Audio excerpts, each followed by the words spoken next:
शांति 25 अप्रैल 2026 के ईश्वरीय महावाक्य। पहले सुनते हैं मुरली के मुख्य पॉइंट्स। बाबा ने कहा, कभी किसको दुख नहीं देना। तुम्हारा काम ही है सबको सुख धाम का मालिक बनाना। लेकिन जिनमें ज्ञान नहीं है वह तो दुख देते रहते हैं। पहले पहले सबको आत्मा और परमात्मा की समझानी देनी है। सबको बताना है आत्मा सो परमात्मा हो न सके। बाप है नॉलेजफुल, सदा पावन, जबकि आत्मा तो पतित भी बनती है।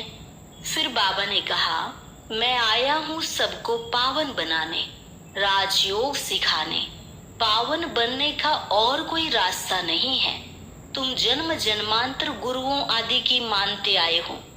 अब जो बड़ा बाबा कहे उनके डायरेक्शन पर चलना चाहिए, क्योंकि वह बाप तुमको स्वर्ग में ले जाने वाला है।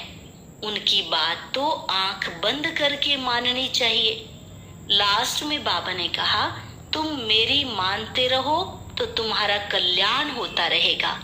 अगर कोई नुकसान होता भी है तो रिस्पॉन्सिबल शिव बाबा है। एक बाप को याद करने से अवस्था और ही पक्की हो जाएगी। निश्चय में विकर्म भी विनाश होंगे और बल भी जास्ती मिलेगा।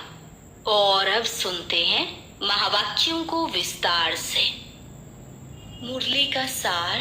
मीठे बच्चे, बाप दूर देश से आए हैं तुम बच्चों के लिए नया राज्य स्थापन करने। तुम अभी स्वर्ग के लायक बन रहे हो। प्रश्न, जिन बच्चों का शिव बाबा में अटूट निश्चय है उनकी निशानी क्या होगी?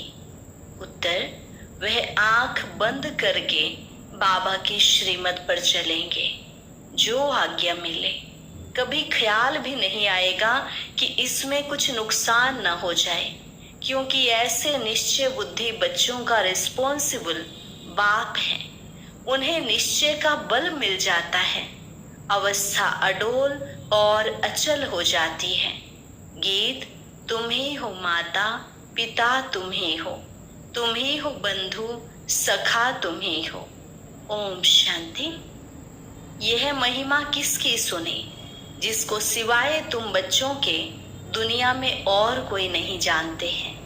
यह है ऊंचते ऊंच बाप की महिमा। बाकी जिसकी भी महिमा करते हैं वह फालतू हो जाती है।